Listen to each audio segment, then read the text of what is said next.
another edition, special edition, first workshop of the year for 2026. Inviting Doc right here to get on jump on TikTok right here. And today's going to be the workshop we've been promising you from last year. Today's workshop is, have you ever felt like you're a man not reaching your potential? Today's the day we're going to take that governor off, right?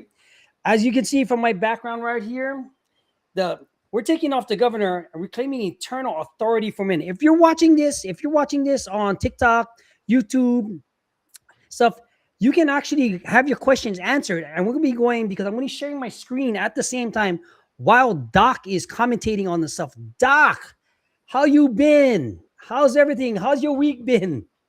I'm great. You know, yeah, don't let the thinking face fool you guys. Yeah. But no, I'm great. Yeah, the week's been great. Yeah, the week's been great. Yeah, I can't complain. Everything's good. I have a lot of different ideas and things going on. Starting to release videos again on the channel. Building. It's been really good. It's been really good. Beautiful. Yeah. That's a beautiful thing. By the way, guys, my name, if you haven't noticed, my name is Gordon Watt. I'm co-founder with Doc right here. My partner in collaboration, co-host. I'm Gordon Watt from Boundaries and Brotherhood. I want to welcome you to the channel. 2026 is the year. For the next 12 months, we'll be having workshops like this in between our content so that you can have a better life, at least quarter to quarterly. If you want to work with Doc specifically as a professional level, we do have that option also. Doc, while we get it all set up, what are we going to be covering over this workshop while I get our slides ready? Guys, if you're watching this on TikTok, on YouTube, it's going to be live. So if we make a mistake, that happens. But as the professionals we are, we're going to be able to show you that we can overcome these things. Doc, let them know. So, guys, so today we're going to be going over one of the pillars of the Sovereign Man program. We're going to be going over the pillar of self-worth. So in this workshop, we're going to be talking about, what self-worth is and what it's not. We're going to talk about some of the traps that keep us from really knowing what our worth really is. And then we're also going to be talking about how we can change how we think and how we move in order to reclaim our self-worth, reclaim our power, and start becoming the man that we're supposed to be. So that's what this workshop is going to be for. Beautiful. If you guys have any questions, if you're watching this on, like I said, YouTube, put your questions. If you're watching this on Facebook, put your questions. If you're watching this on TikTok, head on over to YouTube, get your questions answered to see the full video on what we got going on. Doc, I'm going to share my screen right now, right? All right. And we're going to get right into this, because watch this. This is how slick we're going to get. I told you production level has pumped up for us. And we're going to be doing this. Doc, let them know what we're doing. And you just say shift, and I'll just point the clicker. Guys, go for it, Doc. All right. So, guys, welcome everyone to this workshop, right? So the name of this workshop is Taking the Governor Off, right? And the reason why it's named that, and we'll go into that in a second, but the reason why it's named that is because a lot of times we, as men, we put our own restrictions on ourselves. And a lot of times that's tied to how we think and how we try to get validation, how we try to get love and things along those lines. And so then as a result, we start doing things and hindering ourselves and giving power away and all these things like that in order to achieve this goal, which only puts us further and further away. And so in this workshop, again, we're going to be talking about how to reclaim yourself, how to change that inner voice within you, how to start getting that self-worth back and that power back, because that's the foundation of everything, right? If you're going to be making any type of progress in life, you must know who you are first. Know your value, know your worth. You got to know that first, because otherwise you're going to be waiting for other people to tell you how valuable you are. You're going to be waiting for other people to feed you and give you the validation and things along those lines. And then I heard a line that I love. It says, if you give someone permission to feed you, you also give them permission to starve you. And the fact of the matter is, we don't have to live like that. Your worth and your value doesn't have to be tied to what someone does or does not do. So we're going to be talking about that as we go through this workshop.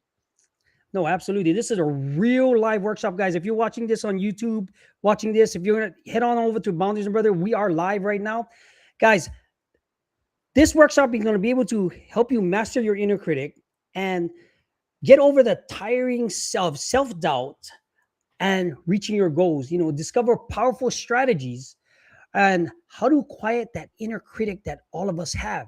And this is why Taking Off the Governor was the title of it, because a lot of you, including myself, including Doc, at one point in our life, we were born a V12 turbolized engine, but we stuck our governors on just because of whatever reasons. We want to help you go through that, and that's what we're going to go through right now. And if you want a copy of this PDF, please message us, leave a comment, PDF message on any of the social media platforms, and we'll get it to you.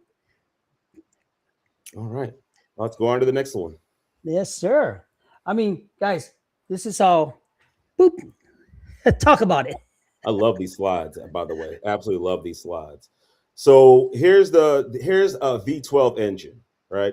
And for anyone who's a car person, they'll say, "Oh, it should be bigger." Don't worry about that. Don't miss the plot, right? Because someone might look at it and be like, "Oh, look at the headers. There should be one for each one." Don't miss the plot.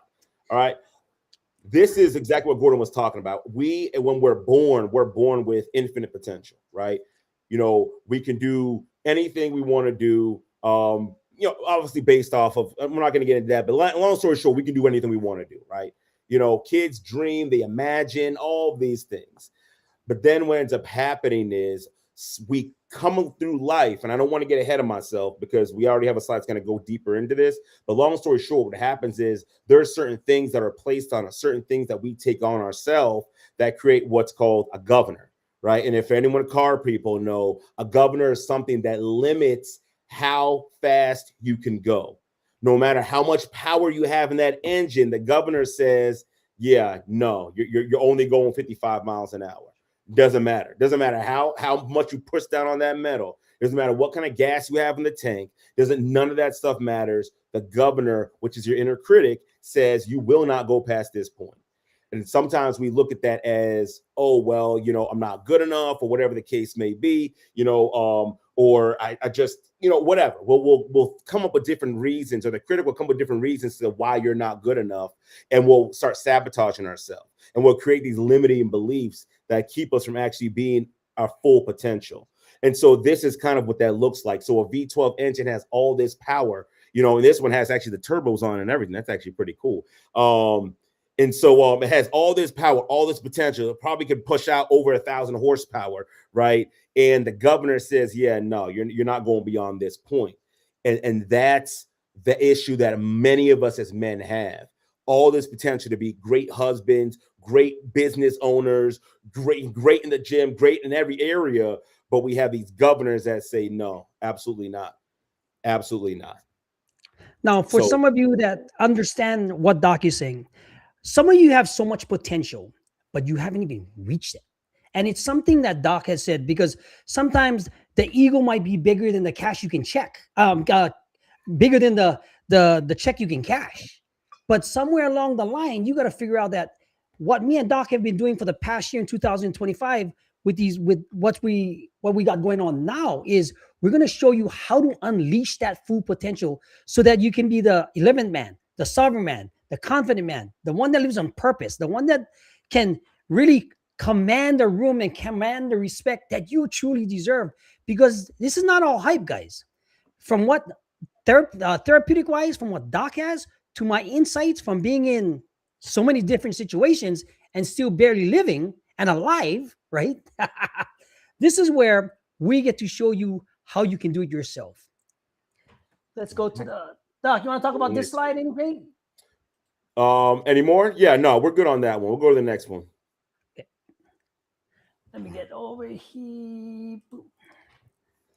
There you go. All right, so before we talk about where that inner critic comes from, we first have to talk about the distinction between worth and self-esteem, right? And there is a difference between worth and self-esteem because, our worth that's our inherent value, right? When you are born, that's what you have. Like as a human being, the value you have, you don't have to work for it. It doesn't go up and down. It stays 100% the same. It's the reason why your life has value when someone said we should protect your life, we should protect life, because we have inherent worth, right? And that's something we have to make sure we understand. You can't work for that. You can't build that up. Like it says right here, that's your inherent value. That's the ground floor, right? That's the foundation. Now, self-esteem, how you feel about yourself, a lot of times that's tied to what we're doing, right? Like performative, right? Like for instance, Gordon, I think it was last week we were doing it, and the live stream, and I was like, I don't think I was my best self, I think I was all over the place, things like that, right? Self-esteem kind of took a hit because it's based on performance. But then there's other times when I'm like, yeah, I nailed that, killed it, right? Self-esteem's through the roof, right? So that can go up and down. That's not necessarily a bad thing, right? Because a lot of times it's kind of based off performance. But again, a self-worth, though, even though I might have made a mistake in the previous live stream, at least in my opinion, right? My value and worth didn't go anywhere. I wasn't like, oh my gosh, I'm so stupid, I'm so horrible, I'm so dumb. Everyone's gonna hate me. Like it wasn't like that. It was just something as simple as, man, I probably should have had my thoughts more together at that point, but I'll get it back next time, right? So it's a very big distinction between that. I think it's really important for us to understand that distinction, because when they conflate the two, which is very dangerous, you start tearing yourself apart. And when you start tearing yourself apart because you make a mistake, because you weren't perfect, because something went wrong, you start tearing yourself apart. That's not what we're supposed to do. And you ever think about it almost like, I'll give you a quick example, like in football, right? One of the things they say as a quarterback, if you throw an interception, you got to forget that play, move on to the next.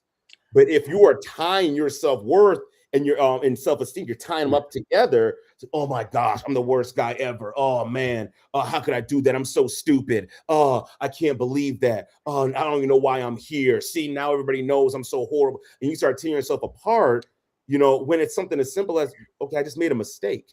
It doesn't mean I am a mistake. I just made a mistake. I can go back and do it better next time, And so it's important to make sure we have the distinction. So let me ask you this, Doc, for the viewers, if you guys are on TikTok, you can go over to Boundaries and Brotherhood live, get all the slides, get everything, get your questions answered, get everything done so that you see the full slides. As you can see, we are doing a workshop. Doc, let me ask you this. How do you distinguish both of them, and how do you, I know there's no quick fix, but how could someone watching this workshop fix it so that they can move on to working towards a better them? So I think you have to adopt some foundational truths first and foremost, right? That's big. You cannot improve your self-worth, right? That is a foundational truth that does not change. You cannot improve your self-worth. It is what it is. It's already at the highest level. It's maxed out. It's at 100%. You can't work more to improve it. You can't dress better. You can't lose weight. You can't get more muscles. You can't, get more women. Like nothing you do will improve your self-worth. It won't, right? Okay. As far as self-esteem is concerned, you can do things to improve your self-esteem, like getting more muscles, like making more money, like having a woman, like doing that. That stuff does improve our self-esteem. I'm not going to sit up here and lie and say, oh, I feel my self-esteem is just as high when I have a belly and a gut, as when I got six-pack abs. No, it's not. I look in the mirror, I'm like, dang, I let myself go. I need to improve. However, I need to improve. As far as my body's concerned, that doesn't change my self-worth. That doesn't change my value. And even, Gordon, to that question, I'll even share, a personal story real quick. During the pandemic, I was actually at my highest and worst weight. It was bad, like belly hanging out, rolls, everything like that. But the crazy part is I still love myself. Like I identified my worth, my value, my worth was not tied up into whether I looked good or not. Because if that was the case, when I was 19 years old in the best shape of my life with abs and muscles and strength and all that stuff like that and speed, and it's like I was hitting all cylinders, I still didn't like myself. So big difference, huh? Big difference. You look at that dichotomy, of those two things, and it's like, your worth, my worth and value cannot be tied up into anything external or anything like that. So it doesn't change. Right. But my self-esteem, I can't improve that by doing things that make me feel good or things that I value, like being athletic. I value being athletic. So if I'm running and getting tired after 2 minutes, my self-esteem is like, dang, I need to step it up. But I don't beat myself up, right? I just improve. I just get better. And so that though you have to really to start making those changes, you really have to just understand those foundational truths. My self-worth, it cannot improve. It's already at 100%. I have to accept that as a truth. And my self-esteem is based on my performance. It has nothing to do with their self-worth and value. It's just, okay, how can I improve to be better? And as I improve and become better, I will feel better about myself. But if I continue to allow myself to degrade and do worse, I'm not going to feel so good about myself. But it's really not even about yourself. Maybe I'm not using the right verbiage, but it's really about your situation. It's about the Oh, situation that deep. you're in, Yeah, not deep. even about you. I don't feel good about that situation. I don't feel good about having an extra 30, 40 pounds on me. I don't feel good about having, not being able to run as fast. I don't feel good about having my bank account be low. I don't feel good about having that. So I'm just going to do something to change that situation. But as far as me, my worth and value, it's not tied to that. So whether I'm broke or whether I'm, rich or whether I'm in the best shape or in the worst shape, my worth does not change at all. Nice, nice. Yeah. I like the distinct. I love the distinguished. I love the distinction between all of that, because there is an inherent difference between it all, and most Mhm. people kind of get convolute the whole thing. Now, Yeah. from a self-led man's point, taking control of life's direction, right? Let's go to the next year, right? Mhm. How does the developmental window, right, guys? If you're seeing on this step, if you guys want to see this, go on to YouTube. We're streaming it live. How does this slide perform for them specifically? So this is where, and this is why I didn't want to go get ahead of myself with the engine one, because this is where the governor is formed, right? The governor Okay. is formed between 0 to 10 years old. And the reason why it's 0 to 10 years old, because that's when your beliefs are formed. Almost all of your beliefs are going to govern the rest of your life. 95% of them are formed in this window. So a majority of how you're going to be is established before you can even recognize, what's going on in the world, right? So it's really critical to understand that a lot of these limitations that we have been placed on us, we've learned from the different interactions. As you can see here, there is a point in time where we start learning that we can only get attention and love we perform. Because you think about it as a baby, right? Babies, they don't have to do anything to be loved, right? Again, their worth and values already at that, it's 100%, right? And so, we love them, we kiss them, they don't do anything, they poop, they pee, they knock stuff down. All we do is smile and kiss them and love them, completely love them, unconditional, all that stuff like that. They get the same reaction. But then they start getting a little bit older. And then it's crazy because we don't even recognize this, right? But they start getting older, and our reactions, they have to work harder to get the same reaction. So Oh, yeah. them just being themselves and smiling, it's not enough anymore. Now they have to crawl. Now they have to walk. Now you have to play sports. Now you have to get good grades. Now you have to keep your room clean. Now you have to do this. And so unintentionally, what we teach our children is that in order for you to receive the love and attention and affection, acceptance, you now have to perform. And again, we do this unintentionally, but this is exactly what happens because, again, the kids are trying to understand the world, right? Yes. Kids are self-centered. I'm not talking about in a bad way, but they have to be, because it's like, okay, I'll think of it like this. You get a new job and you're training. Your thought is not on everybody else, and how your thought is, okay, I got to make sure I have all the information I need to do this job properly. And so kids, in order for them, how do I operate in this world? How do I operate in my family? How do I operate at school? How do I operate in the community? The only way I'm going to be able to know is if I'm taking cues from the outside world. Oh, they don't like Mm. that, so I'm going to do that. Oh, I was being creative. Oh, I got shut down. Oh, I have something on my mind and a great idea. Oh, I shouldn't be talking in class. And we start getting all of these messages that shut parts of us down.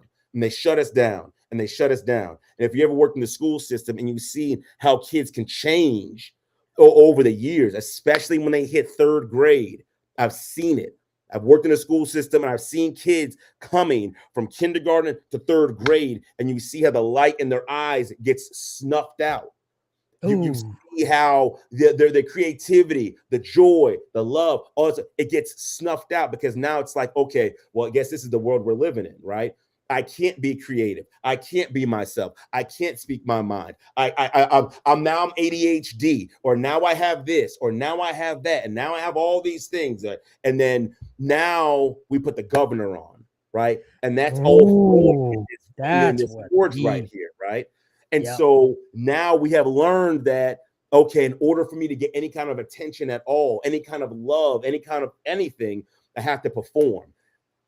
And once I perform and we just continue to give the cookie, we continue to give it, we continue to give it, you're right. Oh, yeah, you did great. Yeah, you did great. Yeah, you did great. And that's where I'm going to look. And then what do we do when our kids mess up? Oh my gosh, how could you do it? And we start lecturing them, right? So now it's like, dang, I'm getting lectured or I'm getting beat or anything like that. Instead of being taught, instead of someone saying, hey, where'd you fall short? Let me teach you.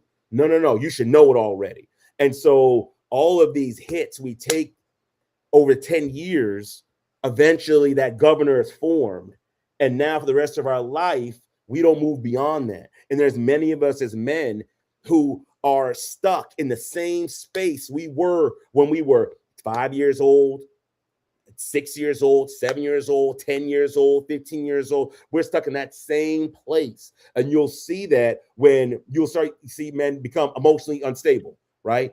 And they'll start acting like a teenager, saying things or being petty and things like that. It's like, bro, you a whole grown man with a business and all this stuff like that. But you revert right back to that same age. That's because that's when the governor was formed. So you go Right. right back. You can't go past that. So you get stuck at that same spot. And that's where that happens, that how we get stuck. So that's what this is, the identity kiln. That's where this comes from.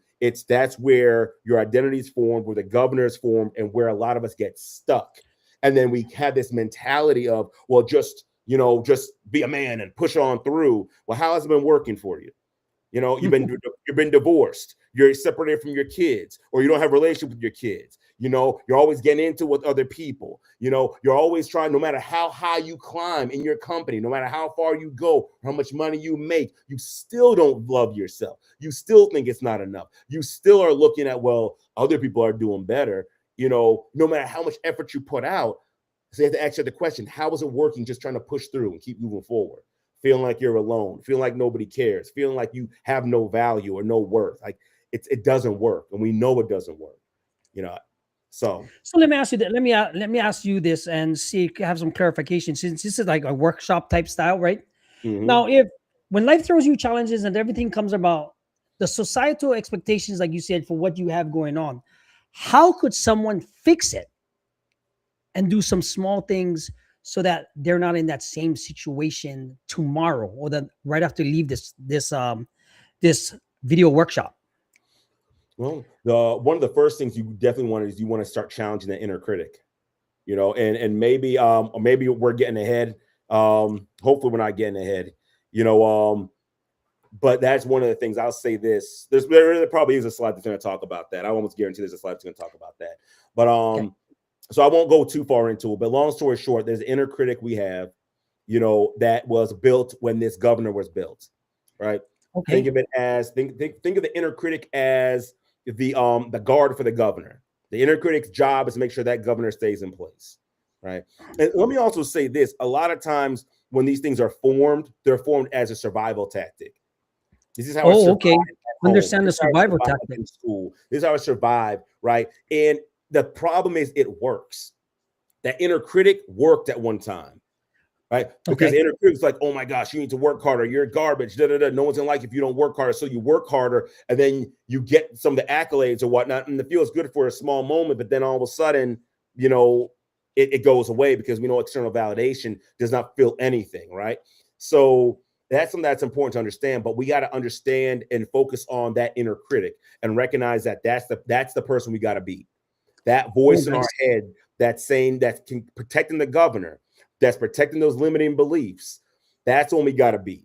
And one of the first things you got to do is identify that is what's going on. There's a thought in my head. There's a person in my head that is coming against me in a way that's destructive. And maybe at one point in time it kept me safe, but now it's destructive. It's destroying my marriage. It's destroying my health. It's destroying my relationship with my kids. It's destroying my business. It's destroying my connection with other people. I no longer want this critic to have any power or control over my life. So the very first thing you want to do is make sure you can identify that voice, and that's not my voice. That is not me. That is not what I believe.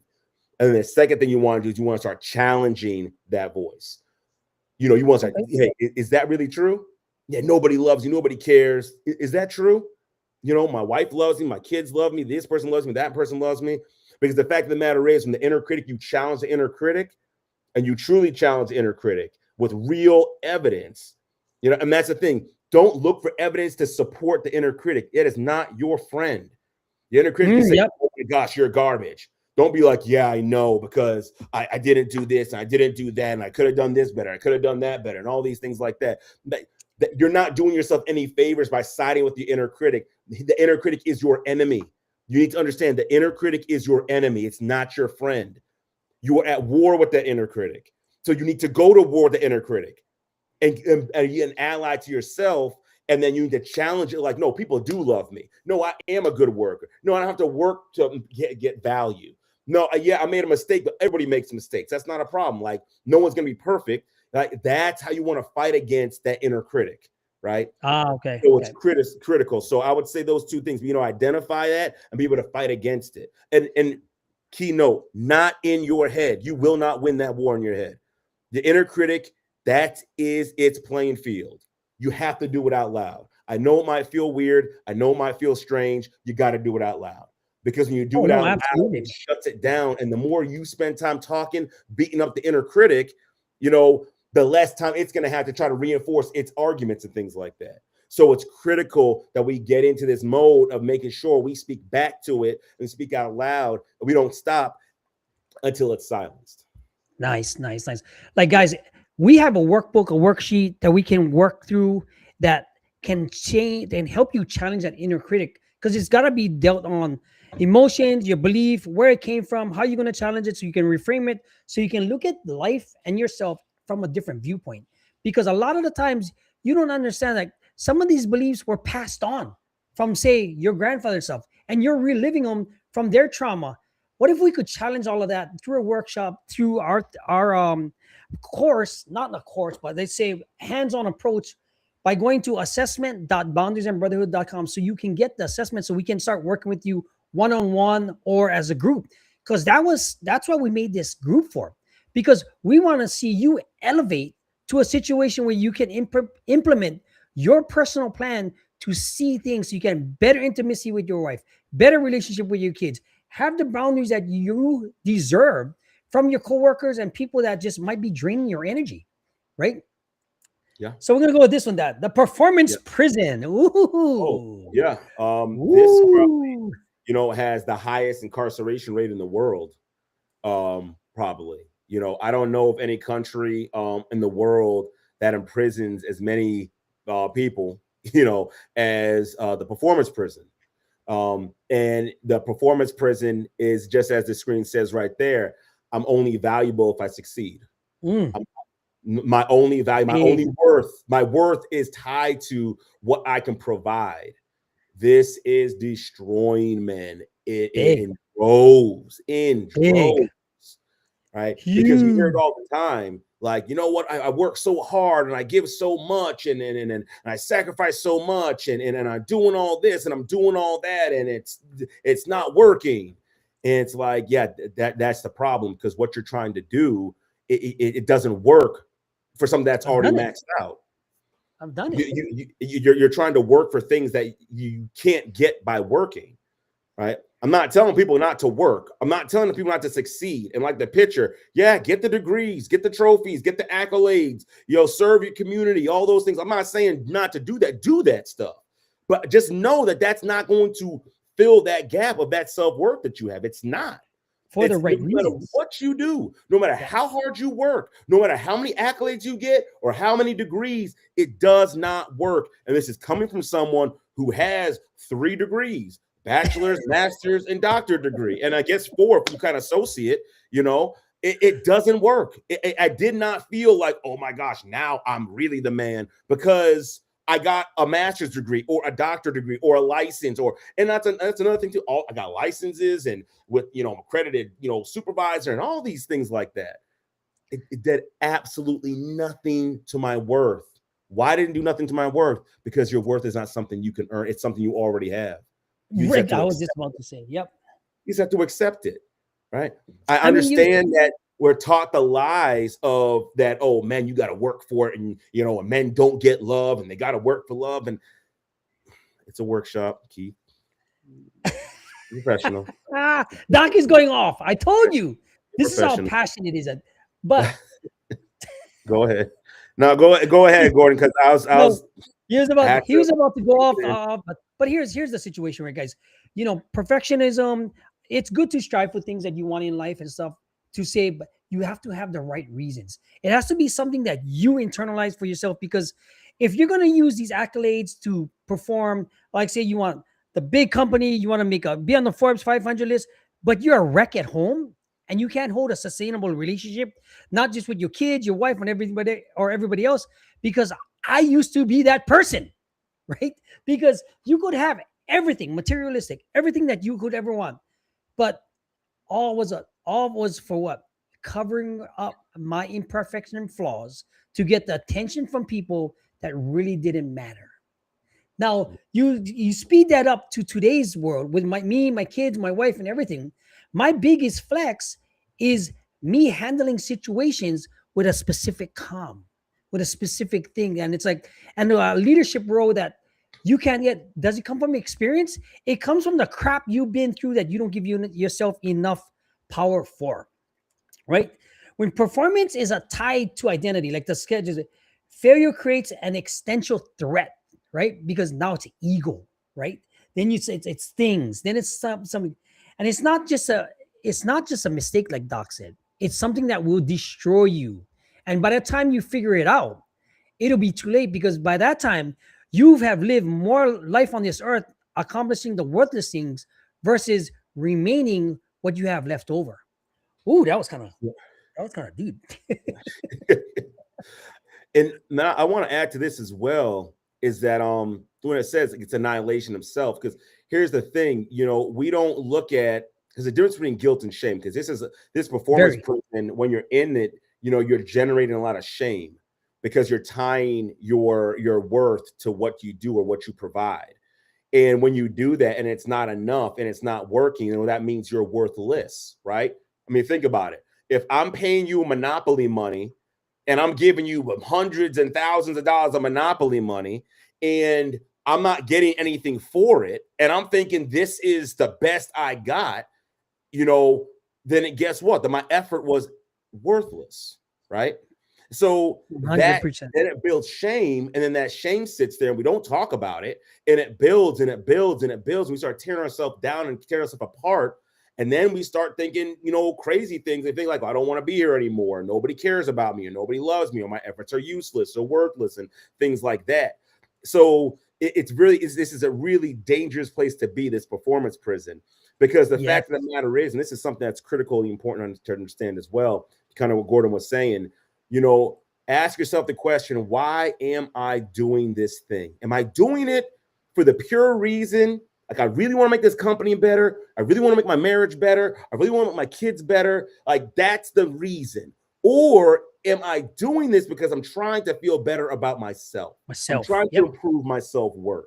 And I'll be honest, there are a lot of men in positions, like leadership positions and things like that, that are not there for the betterment of the company. They're not there for the betterment of the school. They're not there for the betterment of the business. They're there because they're trying to fill the void of self-worth. And you see it show up. When someone comes along and they're better than you, you start having an attitude. You start having a problem. You don't like it. You're trying to squelch them. You don't want anyone to be better than, like, you start doing that, right? Because now it's like, oh, someone's coming to take my spot. If I lose my spot, I lose my worth.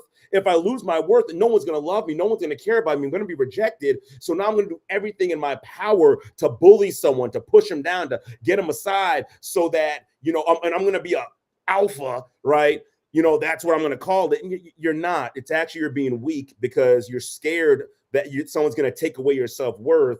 But if you just understood the fact that no one can take your self-worth, and you recognize that, hey, I'm here to build everyone up around me, and it is a joy and a pleasure and an honor to mentor people and support people and have them rise above me and have them do Absolutely. better. Like that's the whole like part of legacy, which we'll get that to that way, way, way down the line. We're nowhere near that yet. But I'm just saying, you have to ask yourself that question: why am I actually doing this thing?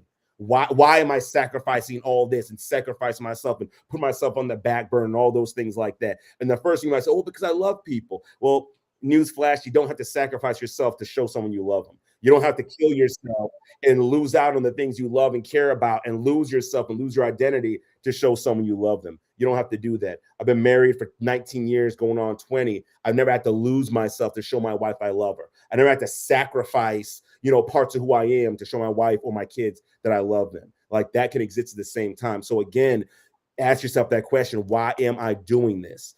And if your answer is anything other than, hey, I want to actually add value to these people, like if it's anything other than that, then the chances are you're probably stuck in this prison. Nope. Yep. All right. Let's go. Let's talk about this one.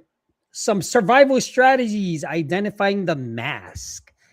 Right. So we know as men, we wear masks, and I love these. And these aren't all of them as well, but these are probably some of the main ones that you guys have probably heard about or seen or see, or you can identify with, right? You have again, you have the clown mask where it says here, like the guy that makes jokes and everything's light. And, when you turn things around and listen, I'm all for making jokes. I'm all for sarcasm and things like that. But again, why am I doing it? I do it because that's just part of who I am. I like making jokes. It's funny, things like that, right? Dad jokes too. Love dad jokes, right? But there are many people who do that to deflect, so you can't see that I have some type of issue or some type of problem, or you can't really see. I'm not going to let you see that I'm not worth anything. I'm not valuable, right? So I put all these things out here like this, right? And so then you have that mask, So again, it's to help distract people from actually seeing you as you are. Then you have the soldier, right? This is where a lot of men, right? And all the ones that claim alpha and all this stuff. Yeah, I'm a go-getter and I'm ambitious and I'm, making all this money and building all these businesses. And, look at me, look how successful I am. Look at my six-pack abs and all these things like that, right? It's a soldier. Like everything's based off getting the job done and the mission and being stoic and not having any emotions and all those things like that. You would put that mask on, but behind closed doors, inside, internally, we're dying on the inside. We just want someone to say, hey, it's okay, man. Take the armor off. It's good. Like you're good, right? It's okay to break down right now. It's okay to cry. It's okay to hurt. You've been through a lot, right? But the soldier keeps soldiering on, right? You fix your face, you keep pushing, don't be weak, don't have emotions. There's that mask there. Then you have the martyr, right? This is the one that's I'm sacrificing myself and giving myself, for everybody. And I'm not going to have any needs. And I'm not going to ask for any help. And, I'm going to just give everything up for everybody else, because I'm just so loving and caring. And it's like, okay. Yeah. But then when you don't get that, right, it's What a happens? problem. When your wife isn't sleeping with you, it's a problem. When you're not getting the love, it's a problem. When no one's giving you gratitude and stuff like that, it's a problem. When like all these things, right? Like, I want you to think of it like this, right? Jesus Christ was on the cross and he was dying. He didn't say, oh, wait a second, wait, why aren't you guys like loving me right now? No, I'm not doing this. I'm coming off the cross. No, he didn't do that, right? He didn't do that, right? He had a mission in mind. Like I was saying in the last slide, the mission wasn't about that. He wasn't trying to get validation from anybody else. Even as they ridiculed him, he wasn't trying to get validation or anything like that. So even though they were ridiculing him, he was like, it's okay. I'm not doing it for that anyways. I have a bigger mission, a bigger purpose. But a lot of times when we martyr, and this is really bad for nice guys, do this heavily. And then again, because I used to be one, and then you get mad when you don't get the things back in return. So you're not even doing it, with a good intentions in mind. It's like I'm trying to get that worth for myself. And the idea is if I sacrifice myself, that means I'm finally gonna be worthy for something. And then when it doesn't come, which it doesn't come, right, then it's a problem. Or when it does come, it's not enough. well, don't you know how much I gave up? You know, you should give up the same. You know, and it's like, well, how do you even measure that out? And so these are, and they work, all these work, right? This works in school. You be the jokester. No one's going to make fun of you. No one's going to ask questions. You're just the funny guy, right? No one's going to look at to see your self-worth that you think is low. As the soldier, you're performative, right? You get things done. You lead the way. You get the victory. You do all that stuff. You get the accolades. They put you on your shoulders and they run around with you, right? So there's that aspect as well. So that works when we're younger. And the martyr, you're the nice guy. You know, oh my gosh, you know, you're the one that gets put in the friend zone a lot. You know, you're the one. You know, people, No. it's true, you know, and you're the one who, you know, people will, you know, they'll ask you for stuff and you'll always be doing for everybody else. And whenever anyone tries to pour into you, no. I don't need anything. I can handle anything by myself, but you're dying on the inside. So these things work when you're younger. They just don't work when you're older. And that's why when we're wearing these masks as adults, you know, we have so many different issues. And instead of solving them, we go into echo chambers where they just reinforce these own fallacies, these own issues, these own problems, instead of addressing and being like, no, I'm meant for more. I don't have to hide that. And I already have my self-worth. So, I mean, yeah, absolutely. Because like once you start getting into an echo chamber and doing all this other good stuff, this is where we want to take you out of. This is why you need to.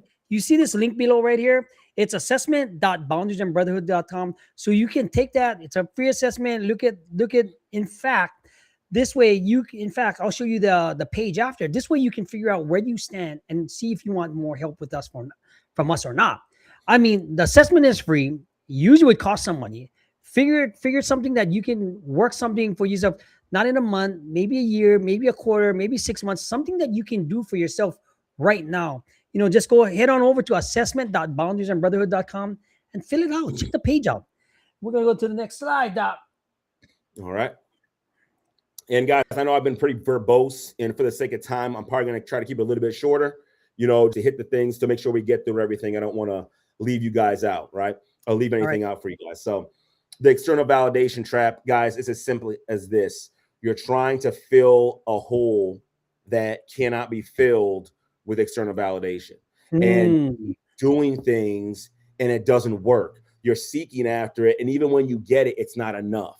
No matter how many compliments you get, it's not enough. No matter how many great jobs or attaboys you get, it's not enough. No matter how many people show up for you, it's not enough, right? You still feel empty. No matter how much you give, it's not enough. Right? Because external validation cannot fill something that internal validation is designed to do, right? External validation is like water, right? We need water. It's nice to have. That's not going to fit. It's not going to serve the purpose that we need, right? You know, internal validation, when you know for yourself, this is who I am. I know my worth. I know my value. I have my boundaries and I protect that stuff. And I know how I want to be treated. And I walk in that. That's the only way you're going to be able to walk as far as that's concerned when you have that internal validation from yourself. That's the most powerful voice you have, right? The value that you're giving yourself. And so, as you know, as it says here, you know, the external validation might give you a quick little boost, might feel good for the moment, you know, but it doesn't last. But internal validation, that's eternal. That will go on forever. So that's what we need to be making sure we give ourselves that and not keep seeking these little breadcrumbs of external validation. You know, think of it like this, you know, external validation is like the icing on the cake, right? But if there's no cake, and internal validation is the cake. If there's no internal validation, then no matter how much icing you have, it's useless, right? External validation should be validating what you experience internally, right? That's what it does. I'm validating what you believe internally already. So that's why outside of that, it doesn't work. You have to believe it inside yourself first, and then the external validation, that will tie in. That will work. That will make you feel good. You know, again, might boost your self-esteem to some degree, right? But you really got to focus on getting the internal validation from yourself, knowing yourself, who you are, and what your value is and what your worth is, instead of seeking outside validation. Guys, if you want to see the slides that's going on here and from TikTok, that's where you have to go to the channel, boundariesandbrotherhood.com. You can see the slides in the background. I do have the slides in the back here, but I know it's hard to see. But if you want to go over to boundariesandbrotherhood.com and see the slides. This way you can see what we're talking about. You kind of see it all. Doc, how important is it to understand the external validation trap? Because a lot of us fall into that trap, whether it's outside sources, ego, you mean all this other good stuff, pride, dementia, the damaging effect of having that, sleeping with other women just to feel good about yourself. There's some other examples. Mm-hmm. How does it affect us moving forward? How can we change that? Well, I mean, it affects us because, again, when you're sitting with yourself and you're looking at your life and you see that you're not satisfied, you see that you're not making connections, you see that, all the things that matter the most to you are not panning out, right? And it's not the Mm, external stuff. You have to understand that, well, yeah, because that stuff, that's all decorative, that's all nice, but it doesn't do anything for you, right? You wouldn't buy furniture for a house you don't have. You just wouldn't.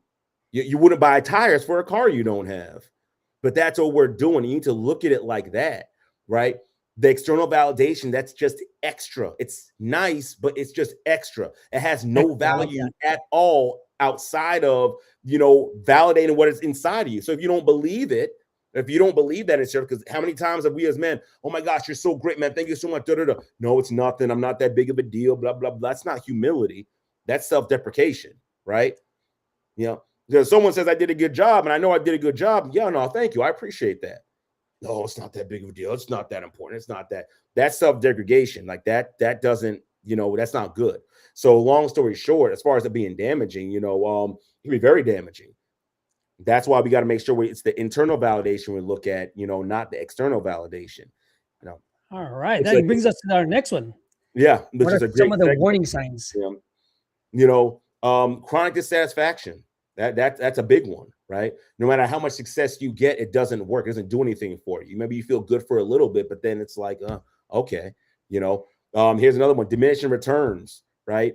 You get more, you keep going and doing more, but no matter how much more you get, no matter how much more money you make, no matter how much more progress you make, you get it feels less and less and less and less, right? Something else is you start outsourcing. I know the power outsourcing. Everyone else is the problem. If my wife would do this, or if my kids would just act right, or the boss, or the government, or this or that, you spend a lot of time blaming other people, complaining about other people, and things like that. As far as the emotion withdrawal, especially if we don't express our emotions as it is, we start pulling back even more because it feels like, well, nothing I'm doing is mattering, right? So then That's deep. Yep. why would I continue to kind of pour out or open up, or I don't want to be hurt, or whatever the case may be? These are some of the warning signs of that, right? If you another warning sign that's not on here is kind of what I was saying before. If you're doing something and you're expecting all this, adulation, all this love and all this stuff to come back, as a result of you doing it, if your intentions aren't pure, that's also another sign. Why am I doing this? That's a very big sign. So in stopping to ask yourself these questions, it's going to be really critical as well. Like, why am I doing this? Why do I keep sacrificing myself? Why do I keep blaming everybody else instead of taking control over my own life?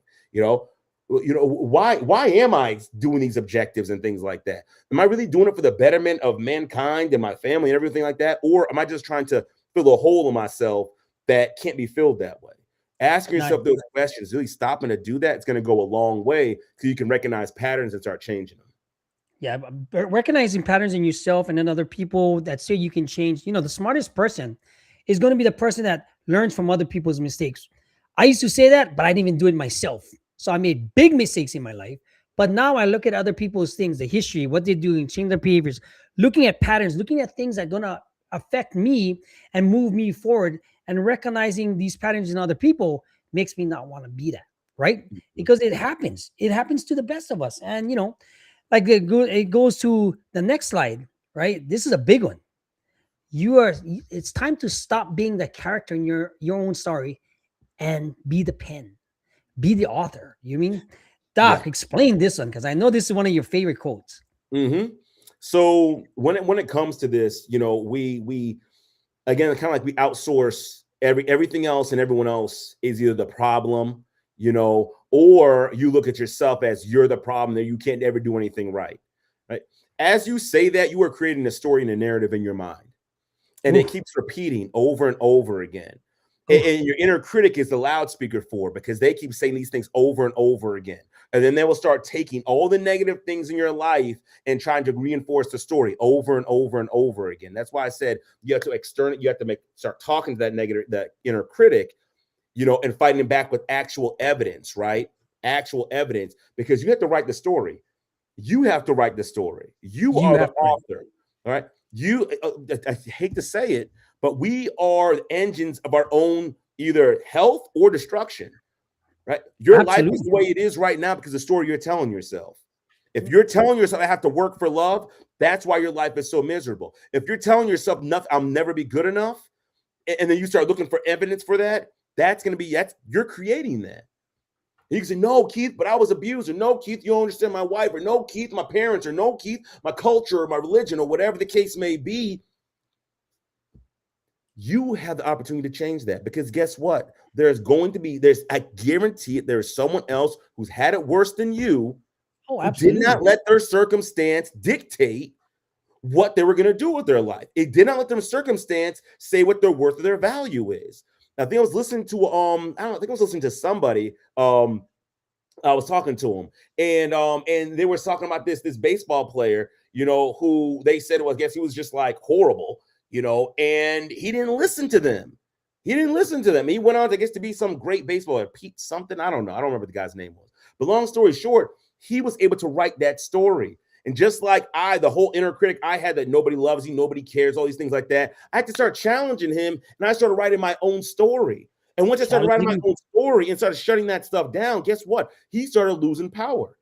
And Yep. now I'm able to walk in abundance and walk in love and walk in connection and know my worth, because I have the pen. I decide how I want my day to go. I decide how I want to feel. I decide what I think. I don't leave it up to chance. I don't say, well, that's just how I am, or that's just my biology, or it's just my culture, or it's just how it is, or I don't resign myself to anything like that. If I don't like how something's going and it's in my power to change it, I'm going to change it. Then guess what? The thing that I have the absolute most control over in my life is me. As you. It's just the same Is thing for you. you. So if Yep. you want the situation to get better, then take the pen out of the inner critic's hand and you start writing the narrative. How you want your life to be better?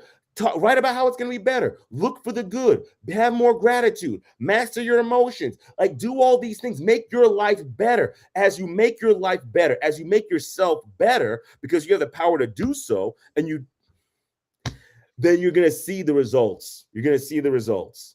Once you start doing that. So you got to take the pen out of the inner critic's hand, and you got to start writing the story, right? And that's what's so critical. You got to make sure you do that, right?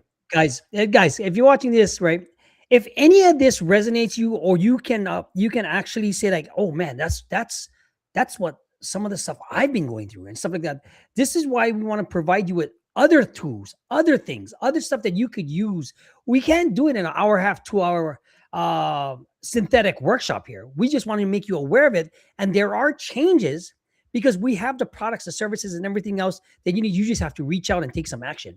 The action that you have to take is going to help you both in a way that you will not even recognize yourself after 3 months, 3 years. Imagine yourself right now. If you don't take any action now, 2026, 2029, you still be the same.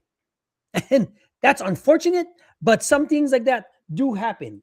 And take it from a guy that's done more than 10 plus years in prison, right? Mm-hmm. So if you don't do something now, why not reach out to us? You drop us a note in the assessment, or reach out to boundaries and brotherhood at gmail.com.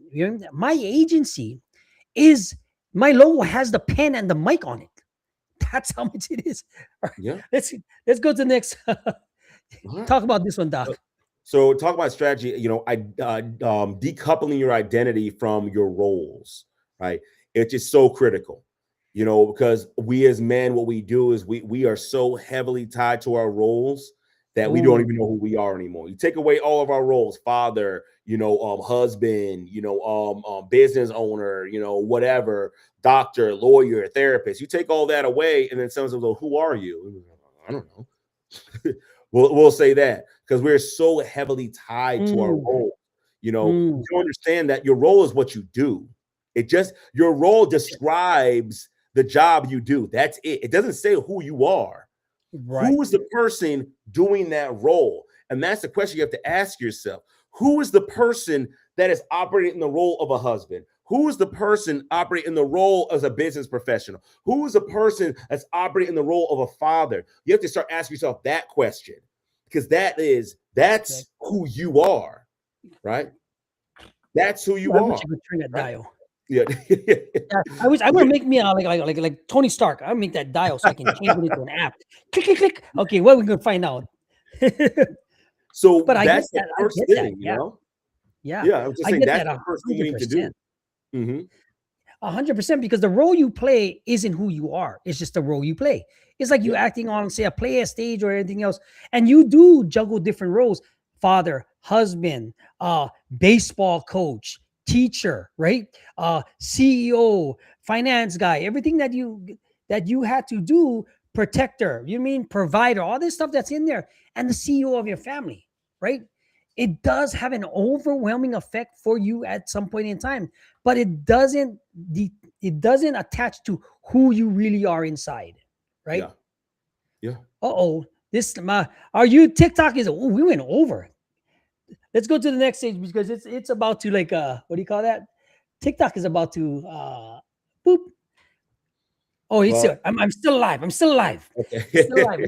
I have extended time on the TikTok. Okay, let's do this one. Here, intervention. All right. So the accomplishment audit, right? So I'm just gonna read right from here, so I don't have to, talk too much. But so you're gonna list at least 50 completed actions, regardless of size. Your brain does not look at the size of what your accomplishment is. It just says, hey, did I get this done? Right? Did I honor my word? Right? And the reason why you want to do this, right? Because it's about follow through again, right? Not magnitude, right? So you're looking for that concrete evidence of who you are, right? That way, when your inner critic is trying to tear you down, oh, you're useless, you're this, you're that, blah, blah, blah. You have this list that says, actually, I'm not. Actually, no, because I showed up for my wife and I show up for my kids and I do this and I do that. And good men do that, right?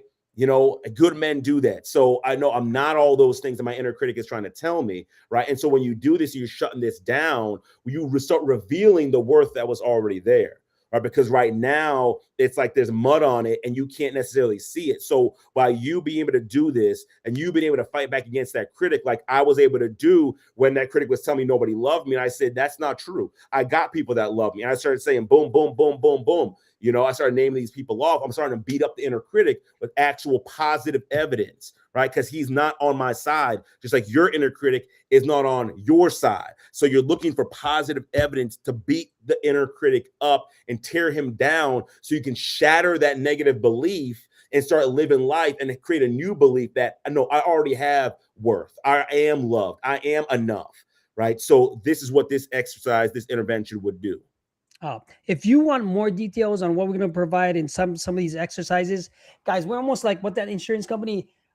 You're going to get a customized approach for what you want, with a little bit sprinkle of what you need, because everything is not the liberty, but one of those commercials that you have to figure out that everybody needs these certain tools and everything else, but it depends what you want, how we can customize the treatment plan or the coaching plan for you, right? Understand that this has to do with a lot of different things, because I wouldn't be here without coaching, counseling, therapy, and everything else. And this is why I'm a big proponent of getting the help that you need to be able to deal with situations that's going on in your daily life right now. All right, look at this. All right, so narrative reframing. I think this is critical, guys. A lot of times, like, look at this. It says the strategy didn't work, so I'm a failure. No, you're not a failure. The strategy just didn't work, right? It's this, again, decouple it, right? Take who you are and your worth, because that's why a lot of you have shame. because you tie who you are to, oh, it didn't work out. So if it didn't work out and it's bad, that means I'm bad. No, it just didn't work out. You got to separate your mind from that. And when those things come up and the inner critic tries to say that, you say, no, I'm not. It just didn't work out. I just made a mistake. Give you a perfect example. The other day I was on the road and I was trying to get back to the office, and Siri was saying different things. It said, oh, the blue line went this way. Siri was saying, oh, go this road. And then I shifted at the last second, and all these cars were coming and stuff like that. And at first I was like, oh man, I feel bad. Oh, the people, whatever. But you know what I said after? I was like, well, I made a mistake. I didn't understand what it was telling me. It is what it is. Listen to the phrases. I made a mistake, not I am a mistake. I made a mistake. Big. And that's extremely important. It's not semantics, right? Or semantics. It's really important to understand that, because guess what? After that, yeah, I still feel a little bit embarrassed and like, but I processed through it. I was like, well, there's nothing I can do about it. Just try to, follow the map a little bit better next time, and I move on. Right. But there wasn't this deep-seated shame afterwards, like, oh, I'm not good enough, or I'm horrible, or this or that, or anything like that. It's nothing like that. So it's so critical to make sure you ask yourself this question. It says, is this, like, am I failing? Is that true? And then look for evidence to, again, suggest otherwise. No, I'm not a failure. People make mistakes all the time. Strategies don't work sometimes, and it happens across the board. And going back to that reality testing, because a lot of times this inner critic is not basing things in reality. Your inner critic is trying to make it so you're perfect, right? It's impossible to be perfect. We're going to make mistakes, but the inner critic says otherwise. So that's why you have to do some reality testing. Like, no, of course not. People make mistakes all the time. And even check this out. You probably give people grace and mercy when they make mistakes themselves. And you tell them, you probably build them up and say, no, you're not a mistake. Hey, it's just not a problem. Hey, just keep it going, brother. You got it, whatever. Just use that same stuff for yourself, right? Use that exact same stuff for yourself. So we really want to start learning how to reframe these thoughts and reframe these situations in ways that, hey, this has been a learning experience, or, hey, hey, I got this from this, or whatever the case may be. You got to reframe it, but never, ever frame it as, oh, I'm this horrible person, or I'm a mistake, or I'm a failure, things like that. Because that's only going to build shame, and it's not going to build you up or help you. We have workshops exactly for that one complete thing. I have a sheet I've created also. Doc has workbooks. Doc has PDFs that will actually help you change and reframe your thinking instead of you shaming and asking yourself it's true or not. We have these things available to you if you just take the assessment at boundariesandbrotherhood.com and figure out a way how we can get you some help. Because a lot of times it might take a simple shift, right? Intervention number 3, Doc. All right. So it talks about identity statements, or these are kind of like affirmations, right? And so essentially you're changing how you say certain things about yourself, right? So I use the example here. It says, I'm trying to be honest, right? For one, like Yoda says, do or don't do. There is no try, right? That trying doesn't mean anything, right? You're either doing it or you're not doing it. So either you're going to be honest or you're not going to be honest, right? So, what this does is kind of gives you like an escape route, like, oh, well, I guess I'm not that bad. Oh, things of that, right? You don't want to talk like that. You want to talk in the affirmative. I am a man who honors his word, like it says here. Like, that's who I am. When I think about when I work out, I am an athlete. I don't say I'm trying to be an athlete. No, I am an athlete. So I train like an athlete, right? I am an honest man. I am a faithful man. That is who I am. It's not just it's not what I do. It's what I am. And who you are is going to manifest in your behaviors, right? I mean, the Bible says faith without works is dead, right? You see the faith, right? You see the belief, you see the identity because of the behaviors. So that's why you have to make sure you are nailing that in, that this is who I am, right? And then you live that out. Because when you start repeating that over and over and over again, that's what your brain's going to believe. Because that's how it happened when you were younger. It was things were repeated over and over and over again. And that's how you believe that. So it's the exact same way here. So you destroy the critic, and this is how you create the new belief, right? And here's it. And I want to touch on this real quick. It says, avoid affirmations that bypass unresolved shame, right? Right. So, and it says anchor statements and behavior, not fantasy, right? What are you actually doing to show that, right? If I feel like I'm an athlete, then I'm going to work out like an athlete. I'm not going to say I'm an athlete and then not work out like an athlete, right? My behavior is going to reaffirm my belief. That's how beliefs work. So if there is shame, that we got to work on that first, right? Not run from it. We got to work on it, put it out in the open, because that's how you work on shame. Shame only thrives in the dark. So when you put it out there and start talking about it and working through it and reframing it and changing it, then all of a sudden now you have your power back. Now you can start saying, I'm a man who honors his word. I'm a man who's faithful. I'm a man who works hard, right? That's who I am. And so you're essentially creating the identity of the man that you want to be, but it's based in reality because of the efforts that you're doing. Oh, absolutely. Hey, what's up, Day? I got my sister-in-law here. I said she's catching me out of it. But here's a lot of the times has to do with a lot of things that you tell yourself. And then once you start telling yourself different things, guess what? Things happen good for a reason, right? The prognosis, freedom, or familiar plan, the myth. Doc, please. So you have here like freedom or familiar pain, right? So there's the myth that time heals all wounds, and if you've followed us for any period of time, that's a lie. I count that, I call that out all the time. Time does not heal all wounds. That's a huge. I don't know who ever made that up. That is a massive. It's something people just say. You know what I mean? It's easy to say. Yeah. I guess maybe it's catchy, but it's easy to say. Yes. But it don't. But the reality of the reality of the situation is that we're either getting better or we're getting worse, right? Correct. 100. The thing that you're not dealing with, the thing that you're not facing, the elephant in the room, that it's not going away. You can't drink it away. You can't smoke it away. You can't make more money and get it away. You can't, have enough sex to get it away. It's not going anywhere. It's going to sit right there with you. And when you wake up, when you come off the high, when you stop being drunk, whenever you stop having whatever it is, it's going to be sitting right there in your face. Like I say, you still, you know what's going to say? You're still worthless. We still don't care about you. She's just using it for your money.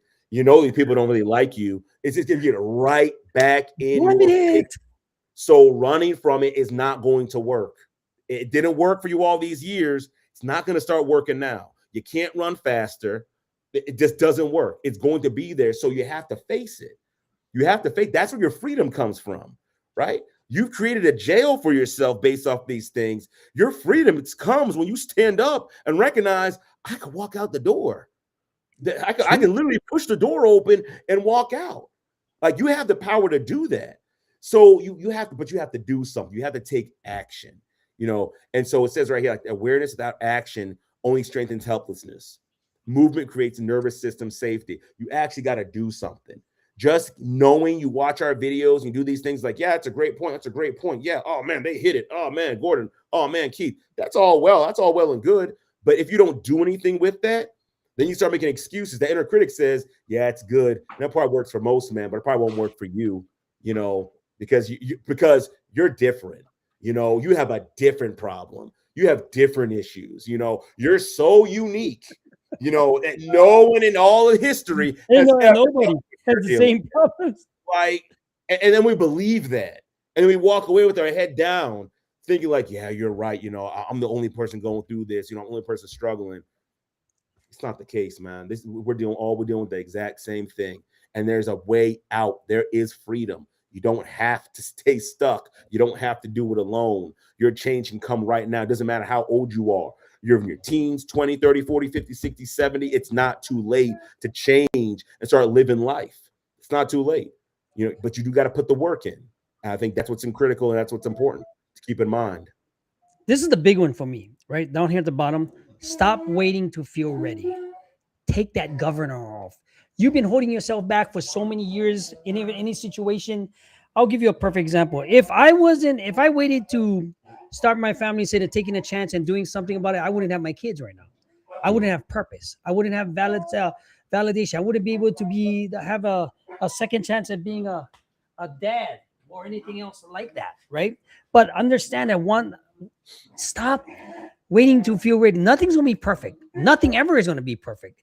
You can make yourself the best version of you to handle all the situations, but it'll never be perfect. And that's what we want to see, because a lot of times, bacon, I got the pig and the bulldog right by my leg fighting.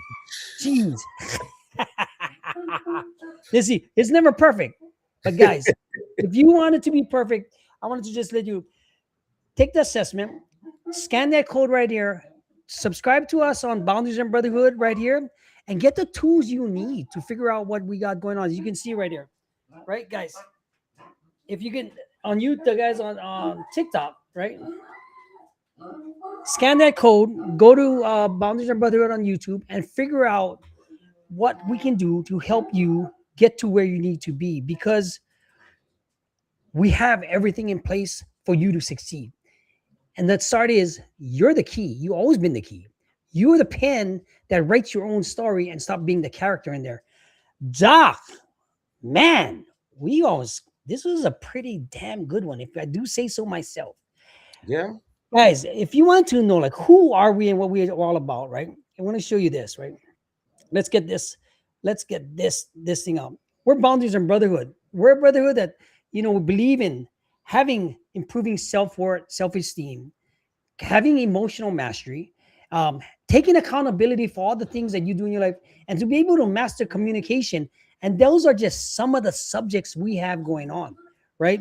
We do have the 7 pillars that might get you on your journey to where you got going on, because this is what Doc is a professional. This is what he does for living. He's clinical. He's a therapist, and he does. And what me and him did was partner up so that you can understand that you can get the help you deserve and need from people from my side of the streets to a professional side of the streets.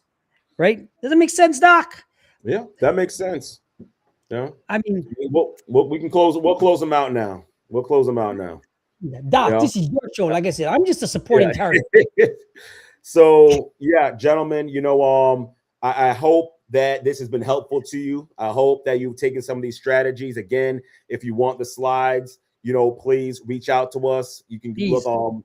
You go to our website, go to our social media, our website, our email address is there. We can just let us know. Take the assessment. That way we can not just get you the slides, but also get you the help you need as well. But yeah, guys, you don't have to stay stuck. And again, your worth is not tied to what you do. That's just part of who you are inherently, right? You guys need to start taking that on and owning that and walking in that and recognizing that I don't have to earn love. I don't have to earn respect. Like I already deserve that automatically, right? I already deserve that automatically. It's not something I have to earn or fight for, right? So, and we can talk about, again, there's more to this than that, but this is a phenomenal place for you to start. So yeah, change your life, take the pen back, start authoring your own story. What do you want to be? Who do you want to be? What do you see yourself in 10 years? Like, you get a chance to write that story. Nobody else does. Like, that power has always been in your hand. You just restrict that to say that it's not, it's in everybody else's hand. So, I'm going to show you, I'm going to show them, in fact, I'm going to show them what the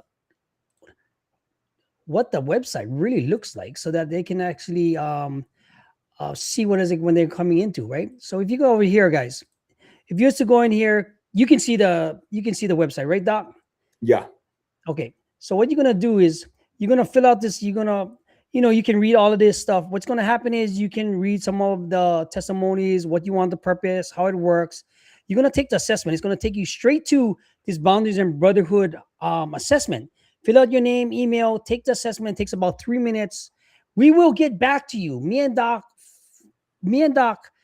look at that completely every single day, because this is where we're going to help you out one-on-one, single-handedly, and get you in a group where you can have supportive men, not just bash you, but actually support you. We live from business to using tools to getting into things to help you move forward with your life, having a better relationship with your kids, family, wife, intimacy, everything.